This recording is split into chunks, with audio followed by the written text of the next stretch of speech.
дугаар тантай холбоотой Оросын мундаг төвч эрдэмтэн Андрей Ильич Фурсов гэдэг мундаг юм л да. Би энэ эрдэмтний бас тодорхой хэмжээний судалгаа, нэг сэдвт судалгааны бүтээл мөн эрдэм шинжилгээний одоо бусад эрдэмтэн судлаачдын цуглуулга маягаар гаргаж байгаа цуврал бүтүүдийг өрсөлдөй уншиж бас тодорхой хэмжээгээр үзлээ.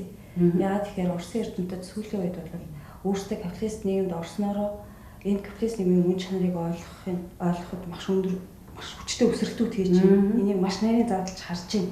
Яагаад тэгэхээр олон жил капиталист системээр явагдсан улсын эрдэмтэд судлаач тэдгээрс гараад өгдөг. Хоёрдугаар тэд нар өөрсдөө оюун санааны хувьд хайрцаглагддаг байна. Оросууд бол манай системийн ард түмэн бол харцангуй шин тийм ээ 30 дахин жилийн ийм түүхтэй учраас бид нар одоо өөрсдийнхээ нарсаараа тулсан энэ замаа тэгээд барууны улс орнууд руу гарч одоо үзэж туулсан өөрсдийн туршлагаараа тий Андрей Ильич Фурсовгаар хүн Америкт сураад өөрөө тэнд байгаад Америкийн нийгмийг барууны нийгмийг өөрийнхөө дөр үзсэн байгаа байхгүй юу?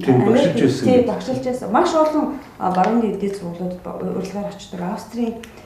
Австрид байрладаг олон улсын шинжилгээ ухааны академийн хүндэт гишүүн, академич тий маш мундаг хүн байгаа юм л да. Тэгээ тэр хүний бас одоо өөрөө түүхч хүн учраас түүхийг бол маш шин одоо тавцанд гаргаж ирж тий нууц байсан олон материалууд бас илүү болсон. Тэрнтэй холбоотойгоор бол түүхэн лог гаргалгаанууд бас өөрчлөгдөж байна. Хуучин одоо коммунизмын үеийн түүхэн одоо дүнлтүүдээс тий.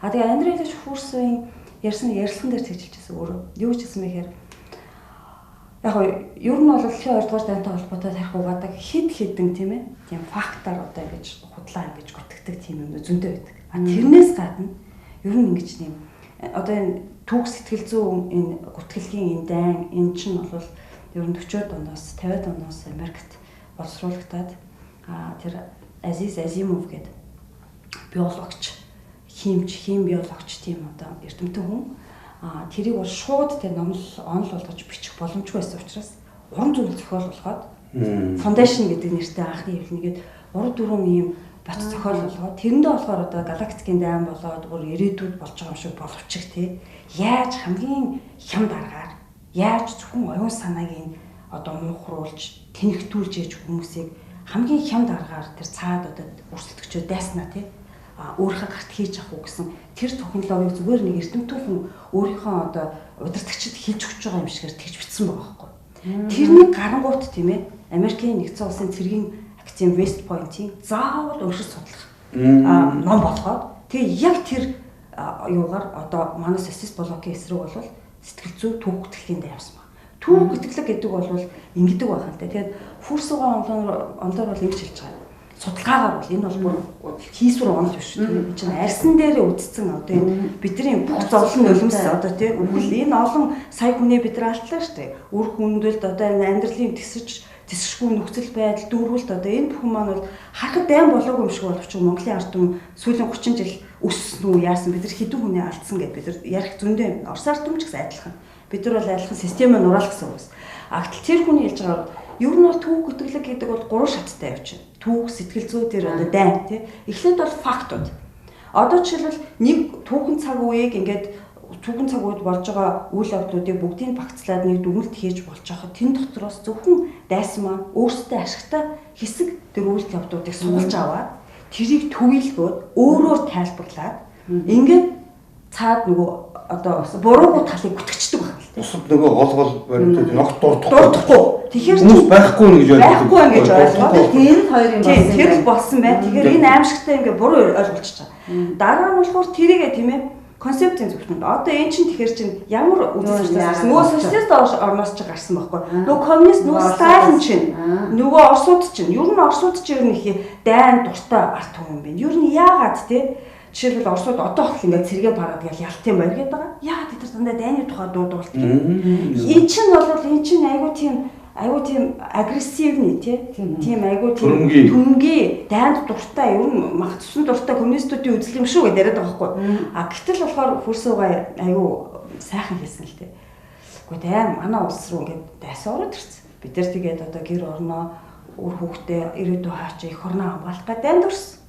Гэтэл бол бидний одоо тэр ялтыг маань болохоор Америк одоо Англи ялцсан гэдээ яриад байгаа. За яг Америкас бид нар ленд лиз ингээд одоо жоохон авсан ингээд туссан. Гэхдээ хамгийн хэцүү үед хэрэгтэй үед бол дандаа туслахгүй байж байгаа. Бүр ялхан тодорхой болсон үед ингээд туслаад ингээд бид нар бол яг үүндээ бол Монголоос өөр бидэрт холбоотой байгаагүй гэдгийг Оросын бүх одоо том түүхчид одоо төрчид бүгд ярьдаг шүү дээ. Энд зүйл юмэд хэлчихье. Ер нь бол манай одоо чинь ялангуяа сүүлийн энэ залуу үед болохоор бүр ингээд тархин бүрэн болгодаа тэгээд ленд лизер одоо чинь Америкт байсан тийм хууль гарсан шүү дээ. 1942 онд хууль гараад ленд лизинг тэр болохтой зэрэг нь дайн Европ дайн болох нь тодорхой байсан. Ялангуяа тэр хуулийн төслийг боловсруулсан тэр улсуудад тэргүй санхүүгийнхэн бүлгэл байсан учраас тэд дайн болно гэдгийг та мэдчихсэн. Дайн ч угаасаа ихэлсэн Австрийг 1936 онд өөртөө нэгтгээд авцсан тийм үү? Тэгээд бол 1938 онд чинь Чехийг өөртөө нэгтгээд авцсан. Нэгүгээр бол Австрийг нэгтгэж авах гэсэн чинь үндсэндээ тэр бол Гитлерийн тэр Германыг бол санхүүгийн хувьд бол бас мөнгөтэй болгочих жоохгүй. Австрийн бүх мөнгийг нөө Британий бол банкнд байсан мөнгөний чинь британчууд гаргаад өгч байгаа байхгүй. Бодлоо. Одоо чинь Австри гэдэг улсыг Гитлерийн Герман өөртөө бол аннекс гэж ярьдаг шүү дээ. Тэр чинь өөртөө нэгтгэхэд авчингууд нь тэрний бол бүх эрхүүд нь надад шилжчихсэн. Тэгээд нөгөө Английн банкнд bijсэн мөнгийг болохоор надад одоо чинь би эзэж авсан төрөмгийлэгчд нь гаргаад өгч байгаа байхгүй. Тэгээд нэг хоёрдугаарт нь 1938 оны тэр Мюнхний хувилдаан гэж нэрээр түүхэнд орсон байдаг шүү дээ. Тэр хувилдаан болохтой зэрэг чинь ялангуяа бол тэр Германтай нөгөө хилэлдэг тэр нөгөө Судецийн хязгаар тэр Тэшний хязгаар гэж нутгууд байл та. Тэр нь ч бол тэр Чехословак улсын дэлхийн 1-р дайны дараа шинэ болсон Чехословак улсын гол бол цэргийн одоо цэргийн зориултын үйлдвэрүүд нь байрладаг энэ бүс нутгууд багхгүй да. Тэгээд тэрийг бол Мюнхенд болохтой зэрэг чинь болохоор нөгөө ийм тухайн үеийн бол Английн ерөнхий сайдсан Невил Чемберлен тэ тэгээд бол нөгөө Францын одоо чинь ерөнхий сайдсан Далидие байж тэгээд нөгөө Адольф Гитлер нэг талаас ийм улсууд бол одоо тэгээд чинь Польшийн бас нэг юу гэдэг Бэкчлөө тэр нь бол Польшийн одоо гадаад хэргийн сайд тэгэд энэ улсууд бол цуглаад Судецийн хязгаарыг Чехийн нутгаас таслан авч Германы одоо 3 дугаар Райх буюу Гитлерийн Германд нэгтгэх тухай шийдвэрийг гаргасан байхгүй. Тэгэхэд төрлөөс тэр шийдвэр гаргах тэр одоо чинь яг процесс тэр хуралдаанд бол Чехийн төлөөлөгчдийг даашаа урьж оруулж тэрэндээ суулгаачих байхгүй. Тэд нар гадаа хүлээгээд байжсэн. Нэгэнт бол одоо тэр шийдэгдээд гар хөлийн өсөж зурсан болохоор зөвхөн ийм юм боллоо шүү гэдгийг тэд нар дуулгасан байхгүй. Чехийн талд зурган дээр байдаг ч тийм Английн ерөнхий сайд бол Невил Чемберлен нэрхтээ бол би одоо чинь манайхны үед л бид нар бол инг тайвныг авцарлаа шүү гэж нэг юм одоо цагаан цаас барьсан дискэн госнос бууж байгаа тийм зураг өгдөг шүү дээ та нар харсан баг тийм үү тэр чинь тийм учиртай байхгүй тийм учраас бол одоо чинь ялангуяа бол тэр Баабрын тэр Бүүбрийн бичээд байгаа тэр нэг фүтлэр мүтлэр гэж бичээд байгаа тэд нар шиг тийм орон зэсгүй юм байхгүй байхгүй таа Английн одоо ялангуяа одоо энэ одоо 2 Елизаветийн бол ах нь бол Людовик 8 гэж байсан шүү дээ. Тэр чинь бол одоо ялангуяа нацистуудтай ялангуяа тэр Гитлертэй бол маш их ойр дотны харьцаатай байсан учраас Английн ард түмний эсрэгүүцэл тэрийг хан ширээнээс болсон байхгүй. Зөвхөн тэрийг тайлбарлахтаа болохтой зэрэг Америкийн нэг одоо чинь хаан босууд бол одоо юу гэдгийг язгууртан буш гэр бүлийн нэг одоо хүүхэнтэй суусан. Тэгээ тэрүүгээр нь одоо юу гэдгийг хаан ширээнээс зайлуулсан гэж тэр чинь гол нь цагаандаа гарсан нацист байсан байхгүй. Тэгээд одоо чинь тэгээ нөгөө арга шүү дээ. Факт гэдэг. Тэр бол үнэн байсан. Тэр гол нь байгаагүй байхгүй. Тий? Нэгдүгээр авчиж байгаа. Британийн бол одоо эрх баригч хааны гэр бүлийн хаан ширийг одоо залгамжлах ёстой байсан тэр хонтайж бол тийм одоо Гитлертэй ойр дотн байсан байхгүй. Тэгээ ер нь бол тэр үед ч болохтой чинь одоо тэр Британийн бол маш олон Английн одоо энэ сэтгэл зүйчднэр бол Германд бол төрөл бүрийн тусламж үзүүлж ирсэн байхгүй юу. Мөн санхүүгийнх нь бол тусламж үзүүлж ирсэн. Тэрнээс гадна бол одоо чинь өнөөдрийн одоо Английн одоо хатан хаан 2-р Елизавет биш тийм үү. Тэр чин болохтой зэрсэн саяны нөгөө ярьдаг нөгөө Людовик 8-тай хамтдаа бол одоо тэр Букингемийн ордны дотор бол ингээд Гитлерийн ёслолтоор ёслолцсон зураг нь одоо хүртэл байж байгаа шүү дээ. Тэр чин тийм байна. Тэгээ тэрнтэй бас ингээд холбогдуулаад ярихад чинь саяхан тэр нэг одоо тэр Уильямын дүү Гари гэдэг принц ч юм болох тэр өөрийнх нь найз нарын одоо тэр нэг одоо цуглаан дээр бол яг одоо чинь нацистийн хувцас өмсөж очсон байгаа шүү дээ. Хас тэмдэгтэй. Ийм байгаа байхгүй юу? Тэгсэн чинь тэднийг ярихгүй байгаа мөртлөө бол энэний эсрэг тэмцсэн. Урсыг. Тийм энэний эсрэг тэмцсэн. Тийм үү? Эсрэг тэмцсэн. Энэ Оросын ард түмэн одоо энэ барууны бол одоо энэ мөнгө хүлэгч нарын эсрэг өөрийнх нь улс үндэстний ашиглахын төлөө тэмцсэн Путин бол одоо Путлер энэ гэж нэрлэж байгаа бол энэ бол тийм үстэй. Тийм энэ бол бүр цагаандаа гарцсан тийм хотлоо бүр бурагч байхгүй юу? Цагаандаа гарцсан. Тэгээд тэр энэ юугаа дуусчихлаа эхэлсэн санаа. Болон бол факт. Тэгээд тэр фактыг ингэж үлгэж авч ингэж ярьчаа дараа нь аячин бол коммунизм энэ бол та нар бол ингээд социалист улс байгуулсан тийм одоо хуарангийн системээр амьдарч байсан юм тэнийг муу байсан учраас та нар ерөөсөө ингээд буруу явчлаа гэдэг ингээд концепцийн төвшөнд буруутгаад эхэлж байна гинэ. Тэгэхээр хүмүүс нөгөө одоо социалист байсан хуучин түүхээсээ ичдэг одоо яа тийм аль болохоор барууны янзтай болдог хувцсуунаар одоо бүх юм ангидаг гингээд өөрийнхөө үнэн бодит байдлаас түүхээс өөрийнхөө үн зүйлээс ургадлах байхaltaй хүн дараагийн төвшөндөө болоод ирэхээр социализм ч юм уу та нарын тэр удирдахч алуурчин байсан гэдэг ингээд ихэ гурав төвшөндөө очиод ирэхээр бүр үзэл санааны үн зүйлийн төвшөнд ер нь бол та нарын над итгээд байдаг бие биендээ тусалдаг одоо ингээд ийм та нарын уламжлал соёлч юу ямар учиртай бараг буруу шүү дээ. Ер нь хүн гэдэг чинь ингээд хой бодоол ингээл эхлээл өөрөө аз жаргалтай байж ч бусдыг аз жаргалтай болгох гэдэг байгаа байхгүй.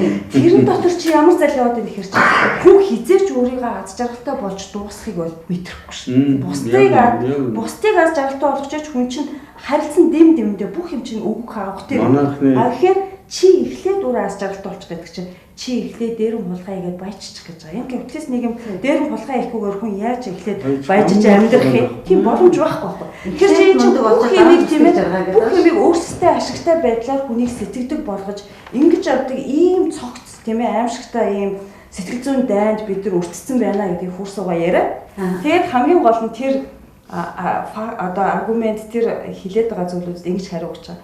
За та нар ленд лизинг өгсөн тэр одоо барууны арлуудын хүмүүсийг ялсан гэж байгаа гэж ярьж байна. За энэ төвшөнд хэлэхэд одоо манайхан англи хэл сурцсан одоо лизинг гэж ямар утгатай вэ? Ленд гэдэг чинь зээлүүлнэ гэж тийм ээ. Тэгээд тэр зээлүүлсэн улсад яагаад ялчдээ? Гэтэл нутаг дэвсгэртэй. Тэгээд фүрс угаа ингэж хэлсэн. Андрей Ильич фүрс угаа хамгийн гоё юм. Ямар нэгэн тийм ээ амьгуу танк, зэвсэг эсвэл лаазсан мах дайнд ялтгүй маа. Тэр чинь ленд лизинг гэж хэлж шүү дээ. Өөрсдийгөө хамгаалж, их орноо хамгаалж, эхнэрээ өөр хүүхдээ аав ээжээ хамгаалж, тусгноо хамгаалж явж байгаа. Амиа охос боцохгүй явж байгаа. Тэр цэрэг баатар ирсэл дайнд ялдгийг. Тэгээд хэн ялагч нэ? Гэж байгаа. Тэгээд ястаа энэтэй холбогдуулаад зүгээр нэмээд ингэж хэлэхэд ер нь бас нэг тийм байдаг. Ленд лизинг гэдэг чинь бол яг зөвлөлтийн одоо ард түмэн тэр дайнд бол зориулж үйлдвэрлэсэн цэргийн техник бусад бол эд бараг таныг харцвал 40% юм байхгүй юу. Зөвхөн бол одоо жишээ нь ер нь Америкийн нэгдсэн улс чинь зөвхөн Оросд тусгамж үзүүлээгүй мөн Их Британд маш их хэмжээний тусгамж. Тэр тусгамжийн ердөөс ленд лизинг хуулийн дагуу бол Америкаас нийлүүлэгдэж байсан энэ цэргийн техник одоо энэ бараануудын үлэмжгүй хувийг нь Их Британи авсан байхгүй юу. Тэгэхэд Оросд бол багахан хувь нь өгсөн. Гэхдээ тэр багахан хувь нь Оросын ард түмний үйлдвэрлэсэн тэр бараануудын одоо чинь 100% тавьж тэр чинь 1-2% хувьтай тэнцүү байхгүй юу. Тэгээ яхаар яалт. Тэгээ нэг хоёрдугаар болоход тэр чинь тэр бүгдийг чинь тэр худалдаж авсан юмний чинь одоо ленд лизер авсан юмныхын төлбөрт нь 8 тонн алдчихсан байна шүү дээ. Зүгээр аа. 8 тонн. Тусламж биш. Тэр чинь ленд лизинг гэдэг чинь бол ленд гэдэг чинь зээлэг байхгүй юу. Зээлэг. Лизинг гэдэг чинь зээлэр түрээс төлж байгаа байхгүй юу. Тэгэд ийм юмнуудыг чинь одоо манай энэ одоо энэ бацаануудын бол үнэхээр энэ нөгөө доод идрүүд чинь болохоор үнэхээр тархин бүрэн угагдцсан явж байгаа. Тэгээд бүр тэгж хэлсэн биз дээ болроо. За бид нар бол тэ хэрвээ Оросыг ялах юм бол Германд туслана. Германыг ялаад эхлэх юм бол Оросд туслана. Тэгээд энэ дайныг аль болохоор одоо өөрчлөх хэрэгтэй. Гари Трумэн хэлсэн. Трумэн хэлсэн байдаг. Тийм Гари Трумэн. Гари Трумэний одоо жишээ нь одоо тэр ер нь тэгээд тэр чинь Чикагогоос гаралтай бол бас ийм хуульч өмгөөлөгч байгаа шүү дээ. Тэр үеийн тэр хочмочийг нь бол та нар сонирхоод бол үзүүл үзээрэй. Тэр чинь жинхэнэ мафийг бол мафийн төлөөлөгч болж бол Америкийн нэгдсэн улсын ерөнхийлөгч болсон нөхөр үлээ шүү дээ тэр чинь. Тэгэхээр тэр үед чинь ер нь бол гол тэр мафи холбогдсон тэр нөгөө Чикаго хотын тэр гангстеруудын одоо юмд бүр ингээд тэдний бол бүр өөрийнх нь одоо чинь гарын өмгөөлөгч хийжсэн тийм нөхөр юм байлаа шүү дээ. Гэвч учраас бол яг тэр бол үндсэндээ яг цолонгогийн хэлдэг шүү дээ. Хэрвээ бол Герман бол ядаад эхэлт юм бол бид нар Орос ядаад эхэлт юм бол Герман одоо тэгээд энэ бол Европын ялангуяа их газрын Европын бол энэ хоёр гүрний энэ шилдэг улсууд нь одоо тийм шилдэг улсууд нь бол бие биенийгээ аль болохоор удаан хядчих гэсэн ийм зөв. Ер нь тэгээд дайн гэдэг бол дандаа шилдэг улсууд нь одоо чинь ихний одоо чинь галын шугам дээр бол амьддаг ийм л одоо чинь юу таахгүй бол чинь ийм л түүхэн нэмэгдэх байхгүй. Тэгээд бас тэр Оросууд ер нь ягаад ялтын парад энэ ялтынхаа дууг одоолтолтуулаад байт ингээд барууныхаа шоолоод байлаа гэдэг Оросоо нэг олон улсын хурал дээр эзэмшилгээний хурал дээр очсон чинь тэр тэгсэн юм л те. Тэгэхээр тэгж хэлсэн гэсэн. Та нар шиг ямар фашистийн энэ одоо юунд дэр төмөр булгандаар дээш аваад хөвтөд өгсөн биш үү? Биш тийм. Бид нар бол цусаараа тий. Бид нар бол 27 сая хүнийхээ амиар энэ ялтыг байгуулсан. Та нар шиг тэр үед теннис тоглож байсан бол бид нар юу гэж ялтыг дуудуулах юм?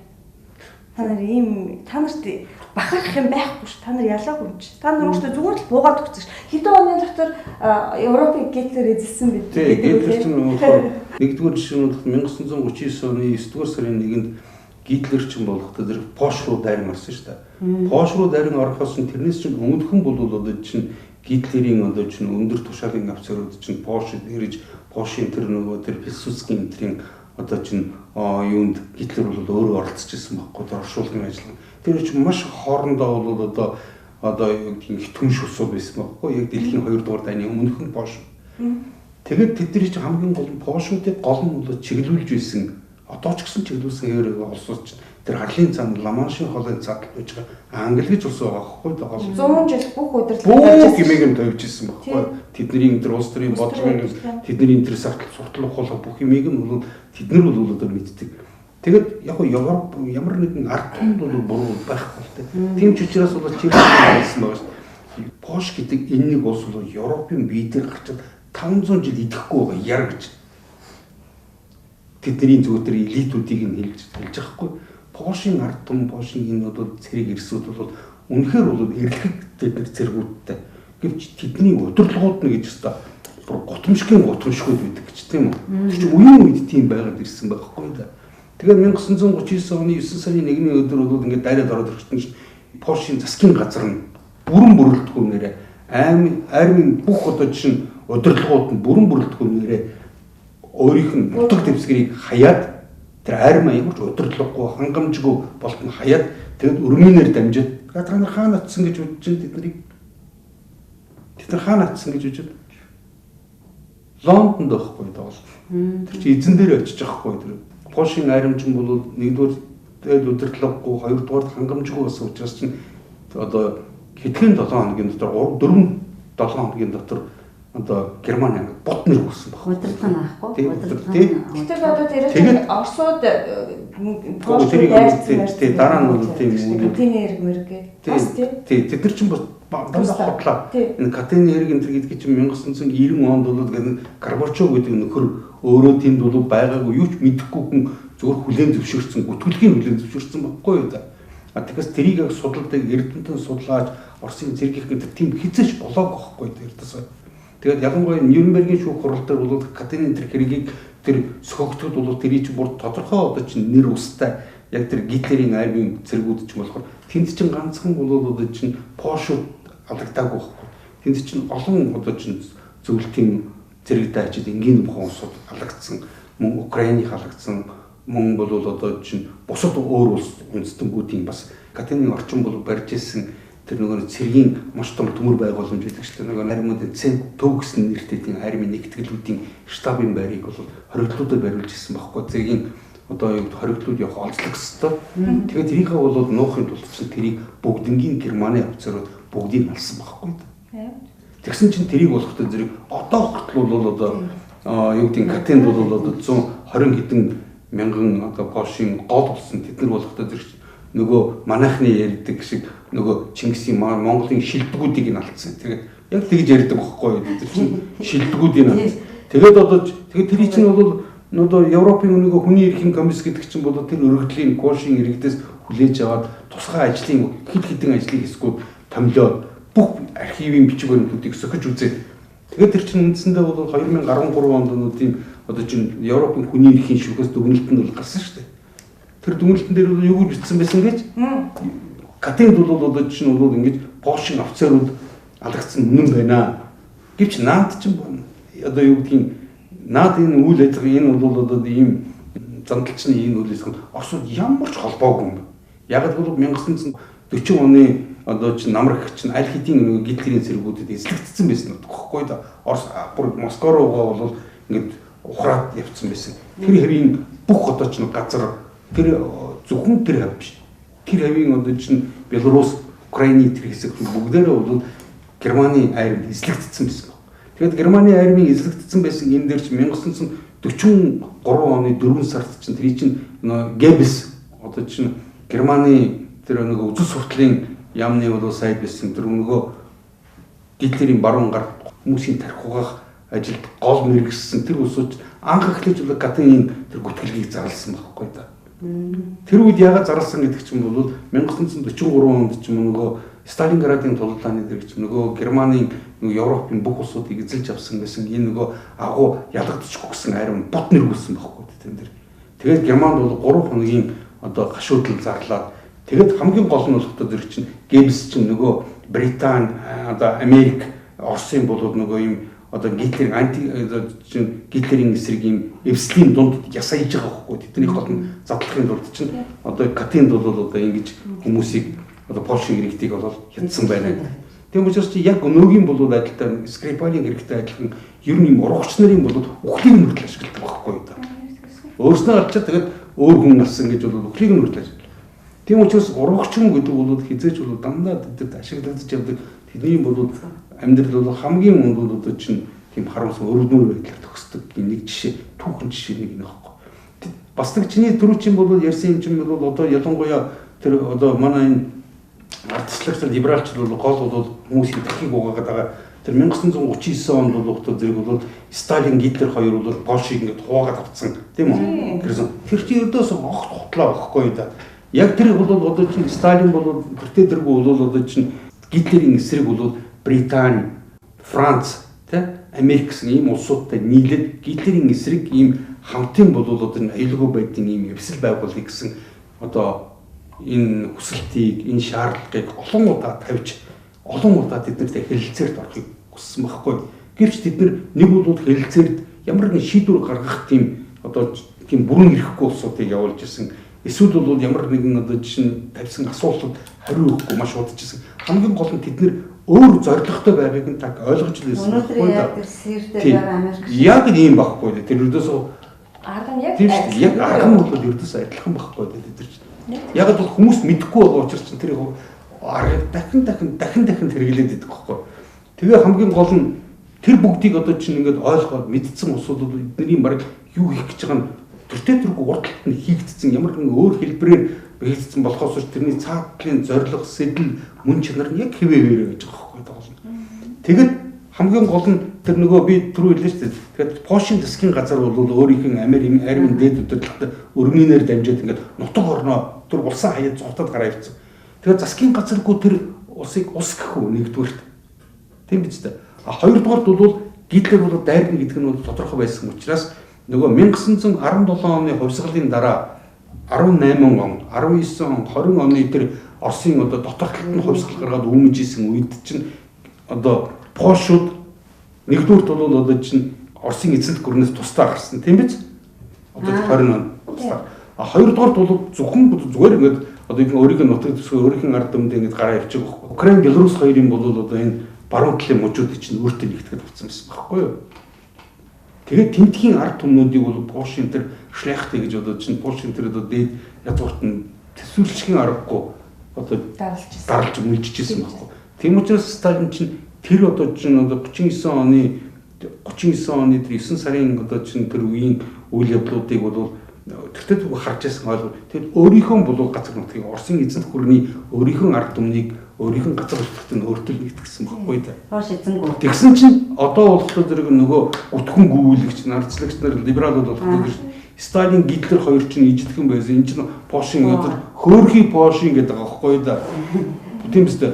Хөөрхий Польшийн юм байхгүй. Тэр чинь одоо чинь засгийн газар нь армийнхан дээд удирдлагатай хаяад яваад Лондонд очиод байжсэн байхгүй. Тэгэхээр Лондонд очиод тэр чинь нөгөө нэг юу гэдгийг хэлийн цаадах бол одоо Польшийн засгийн газрыг байгуулах гэсэн чинь бас Лондонгийн эзэд нь бол тэдний хүртэл нөгөө Сталин энтертэй бол нэгэнт одоо чинь Гитлерийн эсрэг эвсэлд орсон байсан учраас тэднийг хүртэл тэгж одоо шогдож 2-3 жил бол зөвшөөрөх байхгүй байхгүй тэр чинь хэлийн жандах бол тэр чинь тий яг өмнөх нь тэдний үг байхгүй Ром уруугчдад хизээж төлбөр төлдөг байхгүй тийм уруугчд бол уруугчд гэдэг байхгүй уруугчд гэдэг бол ердөөсөө тэр духан дээрээ тамхтай тийм ус гэдэг байхгүй тэд нар дахиад уруухад хизээж бэлгэн гэдэг байхгүй тэгээ бас ихэрвээ энэ эмээчүүдийн асуудлыг одлоо одоо бас их тарих угааж факт суулж одоо энэ Гитлерийн Герман бол еврейчүүдийг үзээ ядч бүгдийг устгасан еврейчүүдийн талаар шинжлэлийн бүртгэлээр уус Корея шагнал авсан кино гарсан. Гэтэл бол факт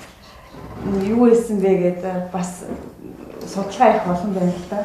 Тэгсэн чинь Гитлерийн айрам тийм ээ хиний фашизмын айрам дотор маш олон фельдмаршлууд тэр том үзэс сурталчаад тэгээ төмөр загалмай одонгоор шагнагдчихсэн тэр том цэргийн өндөр тушаалын офицерууд тэгээ маш олон цэргүүд нь ерөөчүүд байсан байна. Тийм шүү дээ. Тэгээ энэ одоо ямар учиртай энийг бас одоо юм. Тэгээ манайхан бол одоо зэрэг бас л ингээд тархины яваал ер нь бол одоо чинь түүхийг нэг уран сайхны киногоор энэ төр бол төсөөлөх гэж ойлгох гэсүүдэг энэ нэг тийм усуд байдаг шүү дээ ер нь ухар мөчд усуд байдаг л да.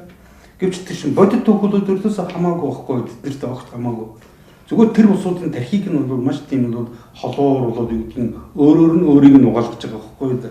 Бодит түүхийг яг юу байсан бэ гэдэг зэрэг чинь би түрүү хэллээ шүү дээ. Ер нь Гитлер чинь өөрөө бол Шекл Грубер гэдэг тийм жууд нэртэй байхгүй да. Зүгээр жуудын зоос байж байгаа. Шекл гэдэг чинь бол тийм учраас чинь нэг гэхдээ хамгийн гол нь энэ дээр бол бид нар ер нь бол одоо юу гэдэг нь жуудуудыг еврейчүүдийг гэж хүнийх хувьд бидэртэй адилхан усуд байхгүй да. Тэдний чинь одоо юу гэдэг Монгол улсыг бол одоо манай хэдин энэ эрх хэрэгчлэнээр Монголын бүх гард өмнөийг төсөөлж болохгүй шүү дээ. Ихэнх Монгол улсууд тэрийг хүлээж авахгүй яг тэрнтэй адилхан байгаа байхгүй. Нэгдүгээр хэдэн мөнгө хөлөгч санхүү аимшигтай тийм тэднийг бол тэднэртэй Монголын ард түмнийг бол ижлэсгэж тэднэрээр бол одоо дамжуулж Монголын ард түмнийг бүгдээрээ тийм гэж ойлгох болохгүйтэй яг адилхан еврей юм уу жууд гэдэг юм бол одоо чинь бүгдээрээ муу улсууд гэсэн үг огт биш байхгүй. Тэгээ ер нь бол Москвагийн дэрэгдэх бол одоо чинь тэр хамгийн Гитлерийн армийг бол буцагсан шүү дээ. Москвад 20 хэдэн километр ойртсон байж байгаа. Тэгээ тэнд бол одоо чинь маш олон 100 хэдэн мянган хүн олзлогдсон. Тэр чинь 13 мянган нуулахтай зэрэг чинь дандаа жууд гаралтай цэргүүд байгаа байхгүй. Тэр чинь Германы айранд нэгдүгээр тиймс. Хоёрдугаарт бол ер нь бол тэндхийн одоо ялангуяа тэр нөгөө тэр Гудерианы бол одоо дортлол гэдэг тэр номнууд дээр хүртэл байж байгаа. Тэн дээр чинь нөгөө Германы тэр нөгөө зэвсэгтгчин Вермахт тийм үү зэвсэгтгчнийг бол Вермахт гэж нэрлэдэг. Тэрний одоо жишээ тэр нөгөө нисэх одоо чинь одоо нисхийн одоо зэвсэгтгчний гол хүн байсан Геринг энэ чинь болохоор тэд нар ч гэсэн бол мөн штабт нь тэдний ойролцоо тэр Герман одоо өндөр тушаалын бас тийм жууд усуд байсан. Тэгэхдээ тэд нар өөрсдийнхөө усуд хандаж хүртэлсэн бол хин жууд болохыг би мэднэ гэж тийм үстэй та нар дугуй байцгаа. Би энийг нь бол жууд нэг нь бол одоо чинь одоо юу гэх юм жууд биш гэдгийг би мэднэ та нар дугуй гэсэн.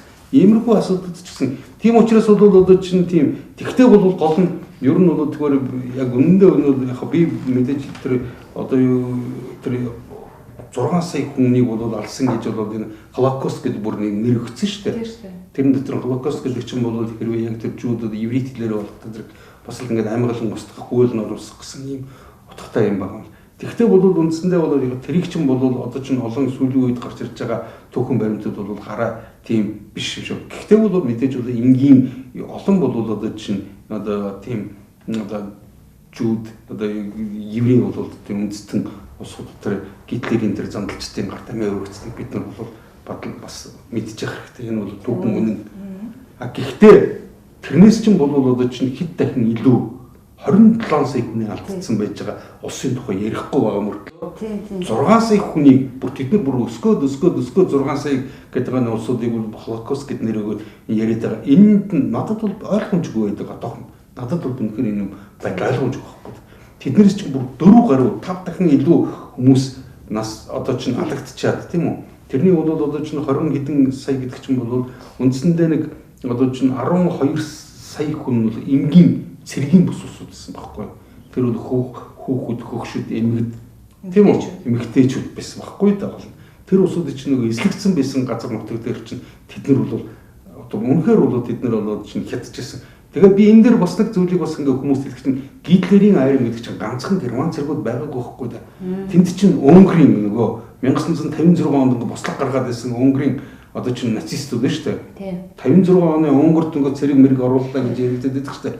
Тэд нар чинь Унгарын бүхэл бүтэн бол одоо чинь 2-3 айрын.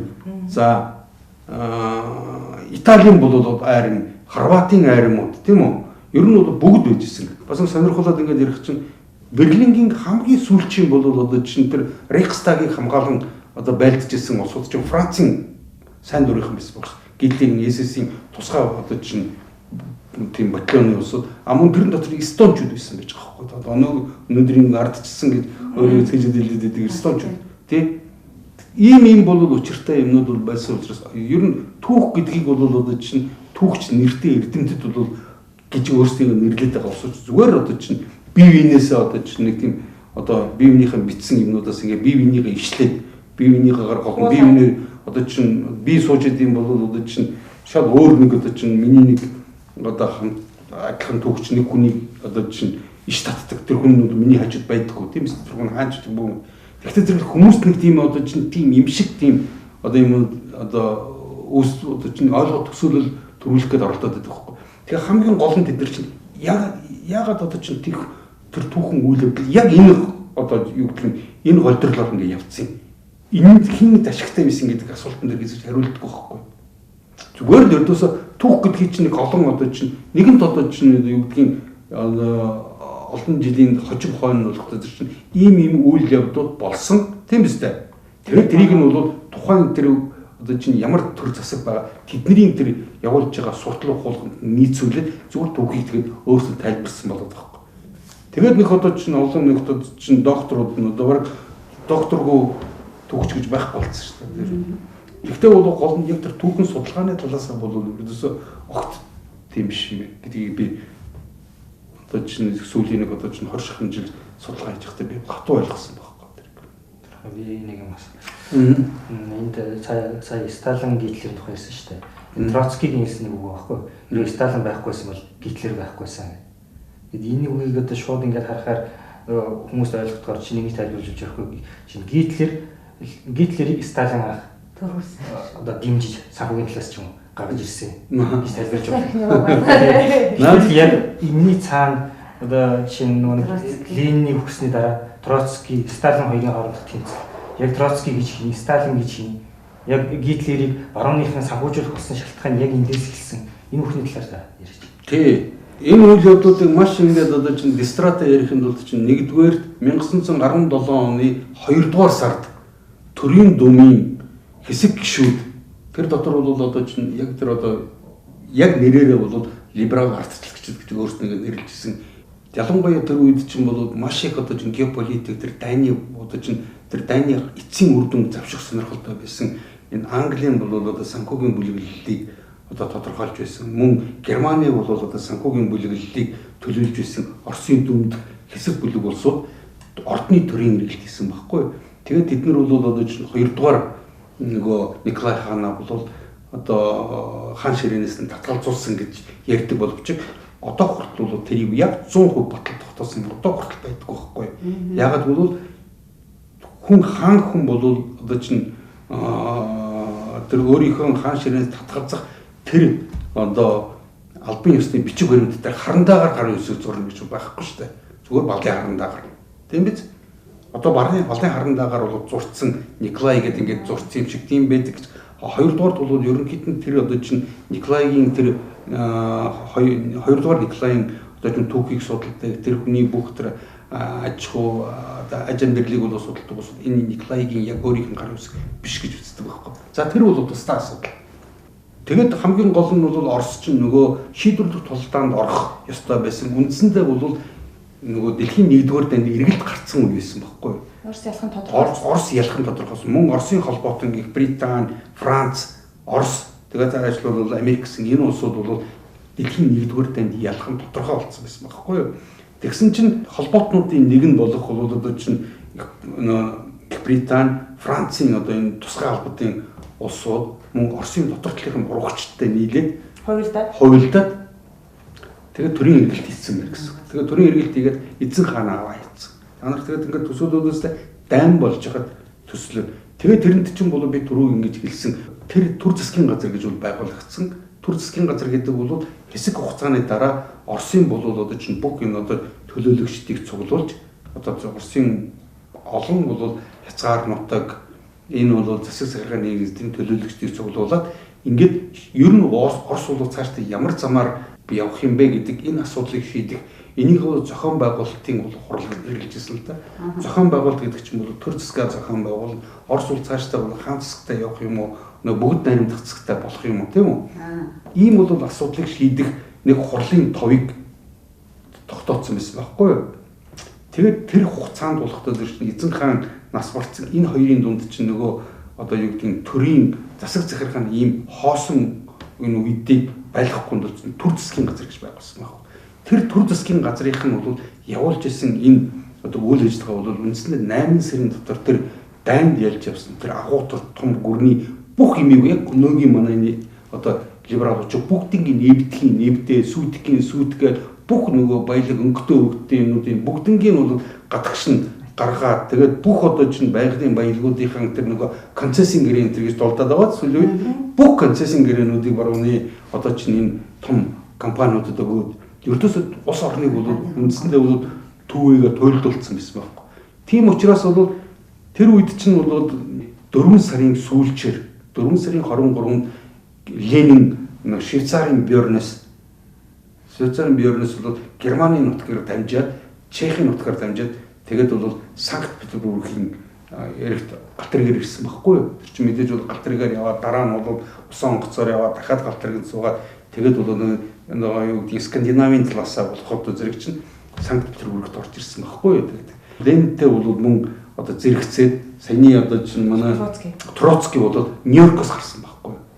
Нью-Йоркийн одоо чинь жуудуудын нөгөө гол байдаг нөгөө Бруклин Тимстэй гэсэн гол энэ газруудаас гарсан. Тэгээ ер нь бол одоо чинь тэр Троцкий гэдэг нэрээр орсон түүхэнд орсон боловч надад чинь Давид Бронштейн гэдэг тийм жууд байгаа шүү дээ орсон юм. Тэгээ мэрэгжлийн хувьсгал тэр хүн мэрэгжлийн хувьсгал гэдэг чинь юу гэсэн үг вэ? Мөнгийг татгцсан. Тийм. Тэгээ Wall Street-ийн бол одоо чинь тэр санхүүгийн бүлэглүүдтэй маш ойрын харьцаг. Ер нь санхүүгийн бүлэглүүд чинь гол энэ улс төрийн одоо энэ капиталист гүрнүүдийн гол улс төрийн болгоц нь тэнд тодорхойлдог байхгүй юу? Тэгэхээс одоо чинь одоогийн өнөөгийн гарцсан байж байгаа одоо энэ одоо юу гэдгийг Обама тэгээд энэ Трамп тэгээд одоо чинь Тереза Мэй тэр тэд нар бол харуухан тодорхойлохгүй байхгүй даа. Гол үндсэн гол одоо тэр хорыг тэр цаалтаа байгуулж байгаа. Ягаад бол үндсэндээ тэднэрт бол ямар нэгэн байдлаар тэр одоо чинь өөрийнхөө нэрийг дэвшүүлж ерөнхий сайд, ерөнхийлөгч болох ямар ч хэрэг байхгүй байхгүй даа. Тэд нар хөшигний ард гэж харин бол зүгээр одоо чинь ард түмний нэрээр гарч ирж байгаа ардчсан гэдэг сонгол гарч ирж байгаа мэд энэ улсууд нь тэдний эрхшлийн тулд чинь тэр улсын бодлогыг тэгж явуулдаг байхгүй даа. Тэгээд бол одоо Троцкий өрсөн мө. Тэгээд Троцкийн бол үндсэндээ бол одоо явуулсан тэгээд нөгөө үйл ажиллагаа бол аимшигтэй л та тэдний бол ердөөсөө Евро одоо чинь ялангуяа Оросын тэр жирийн ард түмний эсрэг бол явуулж исэн тэр хувьсгал гэдэг нэрийн дор явуулж исэн. Тэр үед чинь болохоор үнэхээр олон сая хүн нас орсон байгаа шүү дээ. Тэгээ ялангуяа 1917 оноос чинь хойш нэг хэсэг нь бол одоо зэрэг нөгөө цагаантнууд гэдэг нэрлэлтэй тэр чинь бол Оросын одоо чинь тэр эзэн хаанд тангар өргөсөн эзэн хааны айрамд бол байж исэн болон цэрэг офицерууд тийм үү? Цэрэг офицерууд чинь Троцкийн тийм эсрэг явж исэн байхгүй да. Гол нь Троцкийн гэсэн ийм улс их орныг нь бол эзлэн авцсан байсан. Төрийн думын улсуудын эсрэг мөн тэрний дараа бол Ленинтэй хамт бол одоо чинь 1917 оны тэр нөгөө 11-р сарын одоо 7-ны октябрийн урсгалын өдөр гэдэг тийм үү? Тэр яг босдох чинь тэгэхээр чинь нэг жил одоо хоёр төрийн ирэлт болсон байхгүй да. Хоёрдугаар сарын төрийн ирэлт Оросын төрийг хөмөрцсөн байсан байхгүй да. Ленин одоо чинь Сталин тийм босод бол одоо чинь мөн тэрнээс ч гадна нөгөө 7 сард бол ирж нэгдсэн одоо чинь одоо тэр Троцкий нэр биш тийм үү 7 сард. Тэгээ ердөөс 2 сарын дараа 3 сарын дараа гэхэд бол нөгөө октябрийн хосголд оролцсон байхгүй да тэр хүн. Тэр улсуудыг бол яг одоо жишээнүүд ардсан намд юм уу ямар нэгэн намд өчнөө олон ашиг сонирхлын бүлгэлүүд нөгөө фракцууд байдаг шиг ийм нөхцөл байсан байхгүй да. Одоо бидний нөгөө нэг одоо өвлийн ордон руу нэг авророор буудсан цэрэг мэрэг бас тийм ердөөсөө болоогүй байхгүй да. Оросын ард түмэн тэр төр засгийн газар хинч хамгаалах гэж босоогүй байхгүй да. Нөгөө төр засгийн газрын хийсэн тэр үйл ажиллагаа бол үнэхээр бол тэр улсыг тэр том агуу эзэнт бүрний тэгээд дайнд ярьж ирсэн урсыг 8 сарын дотор тэгээд арчлан гэдэг нэрийн дор самраад тусгаад бүр тэгээд хүмүүс нь ч гэсэн бүр тэднийг үзэн яддаг тэгээд тэдний төлөө хинч худамжинд гарч тэднийг хамгаалдаг. Тийм учраас чинь Ленин бол одоо үндсэндээ Ленин тэргүүтээ тэр одоо чинь большевикууд бол одоо засгийн эрхийг авахта мэдээ тэдний дунд нь бас Бронштейн одоо чинь дараа нь Бухарын Зиновьев энтергээд бол меньшевикууд, кадетууд гэдэг янз бүрийн бол бүхрийн бөөршиг олон юмнууд байсан л та гэхдээ. Гэхдээ гол бол тэдний үзэл санаа нь бол одоо чинь Ленин нөгөө нэг социалист улс байгуулах, социалист хувьсгал хий гэсэн энэ зорилгонд орол нэгдсэн ийм улсууд байсан байхгүй. Тэгээ тэрэн дотор ч юм бол би цохон бүр хэлэхэд ч юм бол яг Чингис Сталин гэдэг ч юм бол яг тэр Ленин талыг баримтлагч нь байхгүй. Тэр ч юм бол адилчин тэгээд бол одоо төр засгийн газар нөгөө армийг татан болгоцсон байсан шүү дээ. Армийг татан болгоцсон байсан гэдэг шинээр арми байгуулсан гэдэг та нар боддоо. 1918 онд чинь нөгөө Троцкий дараа нь тэрний удирдагч болсон болохоос ш большевикуудын бол тодорхой одоо чинь нэг хүн байгуулах, нэг хэсэг хүн байгуулах. Тэр чинь маш олон бол одоо чинь одоо тэр бүхэл бүтэнүүдийн нийлжээж бүхэл бүтэн одоо тэр намын одоо чинь олон орон нутгуудын бүх одоо чинь нэгжүүд нийлжээж тэр улаан армийг байгуулсан баг. Тэгээд тэрэн дээр бол ажилчин тариалчны улаан арми гэж байна. 1941 оны 2-р одоо чинь 2-р дайны үед чинь чухам яг одоо чинь Берлингийн тэр нөгөө тэр одоо Гитлерийг тэр хичээнд нь очиж давсан тэр арми чинь ажилчин тариалчны улаан арми гэдэг аль биесний нэр нөхгүй да болно. Тэр бодорхоо тэр нөгөө арчилсан либералууд шүү дээ тийм. Тэр урд нь Оросыг бүр хөмөрцөн байсан. Тэрний ерөнхий сайд яалаа зүгтад гараа авцсан тийм. Тэгээ хаашаа явлаа Англи руу зүгтсан. Англи руу зүгтсан гараа. Тэр одоо тэр үеийн Керенскигийн түүх судалдаг хүмүүс ярьсан байлээ л дээ. Англи агент болсон ингээ худалдагдсан юм урагч байсан. Тийм учраас бол Английн тусгай албатаас явж исэн бүх бодлогыг Оросын одоо төрийн бодлого болгож хэрэгжүүлээд Оросын либерализмаар ингээд арчлаар ингээд задлцсан тийм. Тэгвэл тэрнийхээ шанд одоо яг амиа аваад ингээд зүгтаагаад Америкийн төрийн далбайтай дипломат машин суугаад тэгвэл би одоохоо ороод ирээ гэж төрийн далбайгаа гişүүд хилчээд бултаад алга болоод эзэнгүү болсон юм. Тэгээд хаягаар авчиж байгаа байхгүй юу? Энэ зүгээр орж ирэл баг ингээд годомжид хүүхдүүд одоо ингээд юу большевикууд ялгч чинь хувьсгал хийх чинь өөр хизээ болох нь тодорхой болсон ажилчин тариачны тийм хувьсгал болсон байх тийм. Хувьсгал гэж нэрлсэн бүр хожим тэр үед бол зүгээр л одоо төрийн ирэлт 1927 он хүртэл бол 10 жилийн турш чинь тэрийг аль бие усаар бол большевикууд ч гэсэн төрийн иргэлт гэж нэрлэжсэн байхгүй юу? Дахиад бас буцааж төрийн иргэлт байхгүй. Нэгсэндээ бол одоо чинь нэг юм чинь энэ ном зүгээр одоо Оросын эзэнт гүрэн ингээд байжсэн бол энэ чинь хөмрөө хийсэн байсныг нь дахиад ингээд болоход ирж байгаа хгүй нөгөө юу гэнэ. Одоогийн манай энэ төрийн урагш нар шүү дээ. Одоо манайх ингээд ард түмнээ бодохын очлаа. Бүх улс одоо газар нутгийн бүх юм ингээд зараад байна. Яг тэрнтэй адилхан Керенскийн засгийн газар тийм байж л дээ. Тэгээд энэ таны орчуулсан номны одоо энэ Октябрийн хосголын нууц гэдэг энэ дээр би редактороор ажиллахдаа уншиж ирсэн. Тэр үеийн төрийн дуун дотор нэг цэргийн жанжин үрхийн амд орж ирээд ингээд улс их орныхоо хамгаалах тухай ярих гэсэн чинь тэн дотор Оросын эрх хэсгийг хамгаалж ирэх хүн байхгүй бүгд те гадаадын агентууд болцсон бүгд худалдсан суужсэн. Угсар тийм байна. Тэгээ тэр хүн баг те очиод баг уйлаад өрөөндөө баг яадаг үлээ те. Юу болчихоо те ард хүмүүстээ хандаж уйл гаргаад те бидний төр засгийн юм болчлоо. Арчлалын далбаан дээр юу орж ирдэг вэ гэдгийг энэ 100 жилийн өмнөх түүх харуулж байгаа байхгүй. Тэгэхээр бол ер нь бол энэ түүх гэдгийг бол түүх заавал эргэдэг. Тэгэхдээ бол түүх бол яг тэр дороо дахиж эргэдэг биш. зөвхөн өөр хэлбэрээр. Гэхдээ харамсалтай нь болохоор нөгөө бидний одоо жишээ нь эсрэг талд байж байгаа бидний амьдрах үе манай улс үндэстний оршихуун эсрэг бол байгаа дотоодч тийм бол хүчин байж гадаад талд ч бүр байж байгаа гэдгийг бид нар ойлгох хэрэгтэй. Тийм байж бол тэрийг мэдж байгаа тохиолдолд бол энэ улс гүрэн гэдэг бол бүрэн нээлттэй задгаа байх боломжгүй байхгүй. Бидний ямар хүрээлэлд амьдарч байгаа. Та нар зүгээр төсөөлөд үзтээ зүгээр одоо айл бол одоо чинь хідэн малтай одоо ингээд хүүхэд жонхоттой байдаг юм бол ядахтаа тэр хідэн малаа одоо мандаа хүүхэд жонхоттой бол бусад хүмүүсээс хамгаалж явах хэрэгтэй тийм. Чам нохоноос ядаж байгаа. Одоо ч манайх ч нөгөө нээлттэй байж байгаа чонтой тэр бол одоо юу гэдгийг ойроо яваад өгч байгаагаа бид нар гадаад руу тэнээд ийн гэж гадаад руу одоо чинь яваад чинь одоо эрхчлөөтэй гэж бодоод байгаа байхгүй да. Гэвч тэд нар чинь одоохондоо ч маяг идэхгүй байгаа болохоос тэд нар эцэст хийх бэлэн байгаа байхгүй. Өөрийн тэнд байлуулаад тэндээс хургуудын тэгээд хээрийн амтан бол хээрийн амтан гэдгийг бол бид нар ойлгох байхгүй да. Гол нь тэгээд ерөнхийдөө манайхны одоо чинь одоо юу гэдгийг ямар нэгэн бол одоо чинь энэ нөхцөл байдлыг мэддэггүй нэг тийм одоо юу гэдгийг манайхны нэг тийм насанд хүрдэггүй одоо чинь юу гэдгийг хүн болтгүй нэг хэсэг хүүхдэрээ нэг хүмүүс байдаг байхгүй да. Хүүхдэр тэр бол одоо чинь 50-тай 60-тай ч болсон байж хамаагүй 30-тай 40-тай 50-тай. Гэхдээ тэр сэтгэхгүй хүүхдэр байхгүй да. Ердөөс юм тань мэдээгүй. Тэгэд өөртөө санагдсанаар телевизээр гарсан юмыг л одоо жишээ нь би ийм аав гэдэг ингээд дөрвөн мөчөөр ингээд саваад идэгтэй адилхан өнөөдөр одоо чинь телевизээр юм харцдаг юм бол одоо чинь надад одоо ингээд одоо юу гэдгийг тийшээ явах боломж олгосонгүй надад тийм бол одоо чинь аялах боломж надад тийм худалдаж авч өгсөнгөө гээд энэ эцэг эхтэй бол өмнө бол одоо ингээд тийчлэг хэвтээд идэг хүүхд эсвэл одоо төр засгийнхын өмнө ч гэсэн тэгээд бид нар чинь яг либерал болох тэгээд тэр байдлаа өөрийнх нь тэр дур зоргоороо байдлаа чөлөөтэй гэдэг аахгүй тоолно.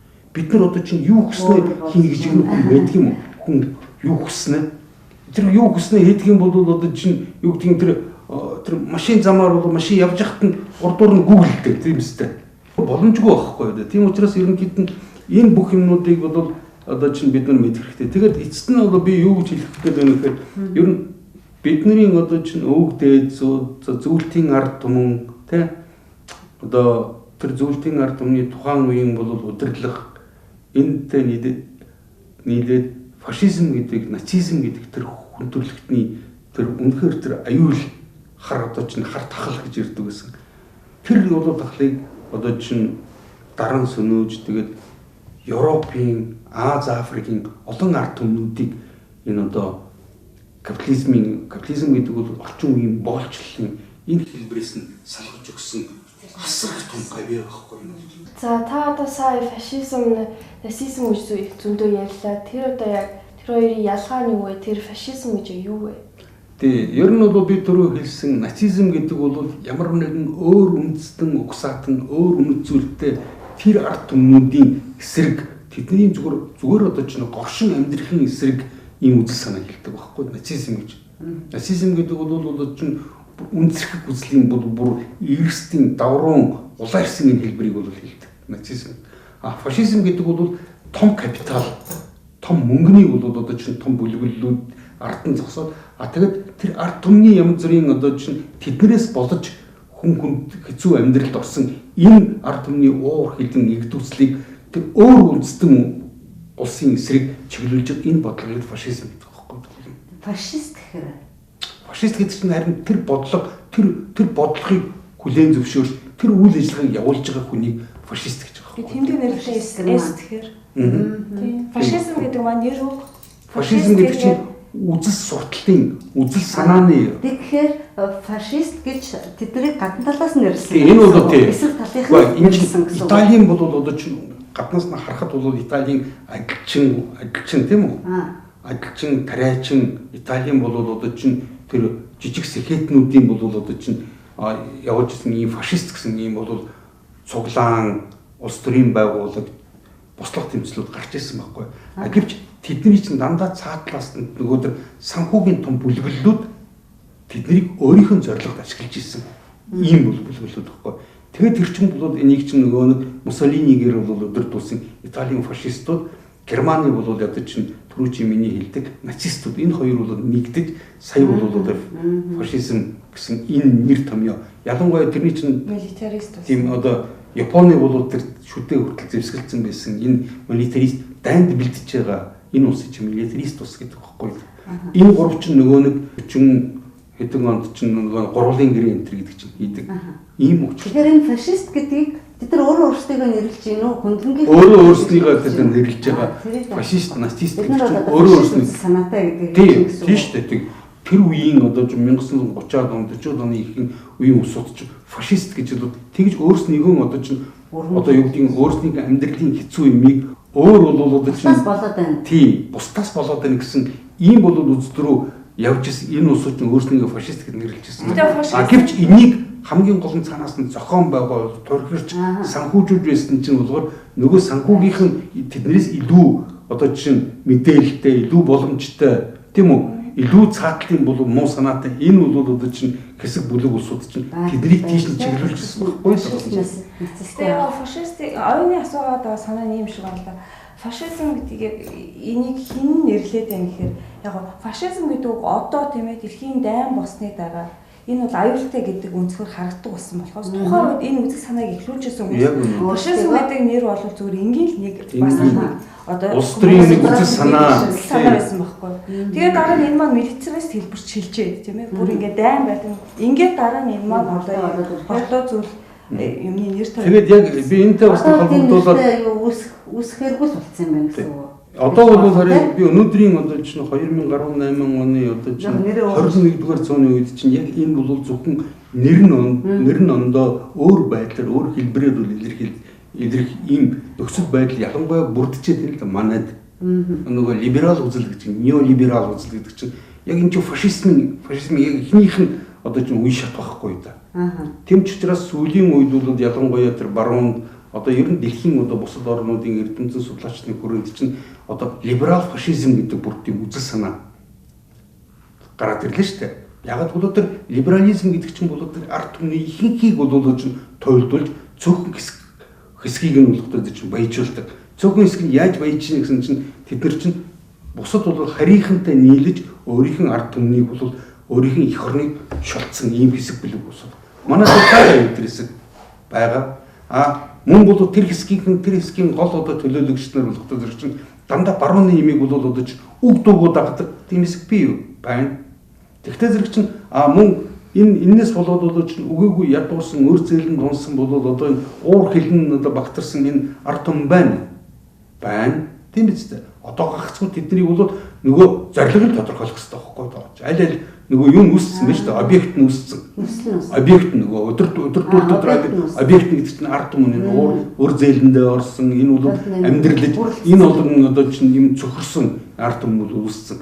Гэхдээ энийг бол одоо хийдэг субъект нь бол гадна талд нь байж байгаа мөн дотор талд нь субъект нь гэж байна гэсэн үг шүү дээ. Тэгээд хамгийн гол нь одоо чинь энийг болгохтой зэрэг одоо юу гэдэг хятадын эсрэг, Оросын эсрэг өөр хэний ч гэсэн юм уу хэсэг бол хэд үнэлэх яг үнэ ингэж хийдэг байхгүй. Гэвч энэ асуудал нь бол бэлэн байгаа байхгүй. Тэгээ хамгийн гол нь манай улс чинь улс эх орныхон бол одоо чинь сайн сайхан энэ нутаг эх орн гэж бодохгүй дандаа мөнгөний төлөө яваад байгаа нь харагдаад байдаг байхгүй. Оюун толгойн асуудал болохтой зэрэг чинь мөнгө дандаа мөнгөний асуудал ярьдаг. Бусад асуудал бол манай эрүүл мэнд одоо чинь боловсрол одоо хэвлэл мэдээлэл тэгэл одоо энэ одоо аж үйлдвэрлэх бүх юмнууд бол одоо шийдэгдсэн юм биш. Иймэрхүү бол байдлаар одоо чинь хүмүүс болгохдоо дандаа мөнгөтэй холбоотой офшортой гэдэг чинь дандаа мөнгөний асуудал. Одоо бол одоо чинь оюун толгой тавталгаан асуудал гагцхүү мөнгөний талаас нь гардаг. Тэр мөнгнөөс нь хуваалцахгүй байна гэдэг аахгүй даа. Тэгэхээр бусад бүх юм болж байгаа. Ийм болоод хэсэг бүлэг босоод байгаа байхгүй. Энэ бол туйлын аюултай байхгүй. Нөгөө талд нь болохтой зэрэг чинь болохтой манайхан хэрвээ одоо чинь өөрийнхөө үндэсний тухай ярих гэхдээ зэрэг чинь хаа байсан тэр 800 жилийн одоо чинь өөрснөө бүтээгээгүй юм шүү дээ. Би дахин хэлэхэд. Ойлгож байна. Бидний өвөг дээдс. Үнэхээр тэр бол одоо улс орноо үнэхээр бол тэр хүчрхэгжүүлж ингэж авч явжсэн энэ түүхийг ярьдаг. Энийний хооронд өрдөөсөө бид нар өөр түүх байхгүй мэтэр тэд нар ийм арга шиг гаргаж байгаа надад үнэхээр гайхал дүрлдэг л өөр хүмүүс байсан. Одоо яг тэр шиг байх юм шиг яриад. Тийм үү, яг үнэ. Тийм боломж байхгүй байхгүй одоо тэгтээ зэрэг чинь энүүгээр бол тэднэрт надад юу гэж ойлгож байна тэдний хувьд бол тэмцэл гэдэг юм бол нэг бол дэлхийг эзлэн нэг бол энүүгээрээ байж гэсэн хоёрхан юмыг л яриад байгаа юм шиг тийм инээдэмтэй. Тэгэхээр чи би дахиад хэлэхэд чинь хүн одоо уншдаг, бичдэг тийм үү? Ийм байлаа гэхдээ хүн бол энэ чинь боловсралтай гэсэн огт биш байхгүй да. Боловсралтай гэдэг чинь шөө илүү имийнхэн ашиглаж имийг бас шүүн тунгаадаг. Олон одоо чинь их усүрээс одоо чинь харсан нэг имийг уншаад ойлгох одоо чинь заавал тэрэнд итгэх алба байхгүй. Гэвч энийг өөр юмнаас энийг тунгаан боддог, өөрөө боддог хамгийн гол. Ийм бол байж иж бид нар сая шийдэл төрөлгч би бодох юм. Хэлэх байна да. Тий, тасралтгүй ер нь бол одоо чинь ямар нэгэн одоо би олон удаагийн ярилцлаганд хэлээд судлаач гэдэг бол та нар ингээд нэг пазл гэдэг нэг эвлүүлдэг тоглоом байдаг шүү дээ. Дэлхийн ертөнцийн өнгөрсөн түүх, одоогийн байдал, ирээдүйг та нар ингээд нэг тийм 3 пазл байна гэдэг төсөөлдөг. Судлаач гэдэг бол хэрвээ тэрний одоо чинь нэг ийм зургийн нэг одоо нэгхэн одоо тэр эвлүүлж байгаа юмыг харахад тэр зураг нийтдээ юу гэдэг нь бол тэрийг харж байгаа хүн харагдахгүй байхгүй да болно. Дааш 2 3-ыг 4 5-ыг цуглуулад ингэсэн ч харагдахгүй байхгүй да. Тэр чинь ямар бол одоо чинь тэр ямар зураг, ямар дүрс үсэх гэдэг нэг тийм. Яг энэтэй адилхан байхгүй судлаачийн ажил гэдэг бол судлаачийн ажил тэгээд гол бол логикийг ингээд мэдсэн байхад бүх юмнууд ойлгомжтой. Одоо бол одоо чинь өнөөдрийн одоо дэлхийн одоо энэ геополитикийн ялангуяа бол Европод, Америкт бол Евразийн энэ бол өргөн удам одоо орон зайд болж байгаа энэ улс орнуудын үйл ажиллагааг бүгд ойлгомжтой байхгүй бид нар чинь. Гэхээс энийг мэддэггүй. Тэгээд нэг хэсэг нь улсуудын түүхийг бол бүр хувийн болгоод өмчлөд авцсан. Тэгээ манайхан ч болохтой зэрэг чинь ямар нэгэн хүний одоо чинь юу гэдгийг нэг тийм цол молонд нь маш их ачаал бүгдлэгдэг.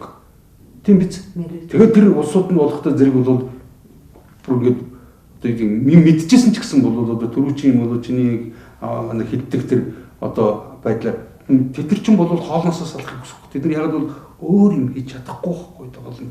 Өөрөө байж чадахгүй ойлгож байна. Би танай дээр судлаач гэсэнтэй холбогдуулаад нэг юм хэлээ л да.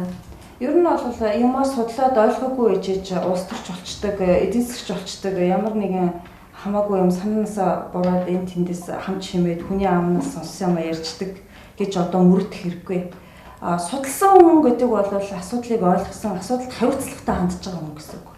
Тийм учраас бол бид нар болгоог бол Монголын ирээдүйн бол хязгаартаа маш одоо өмнө шудраг, өмнө зөв замаар явж ирсэн юунаас ч айдгүй юм потенциалтай удирдахч гэж харж байгаа орчин үеийн залуучууд.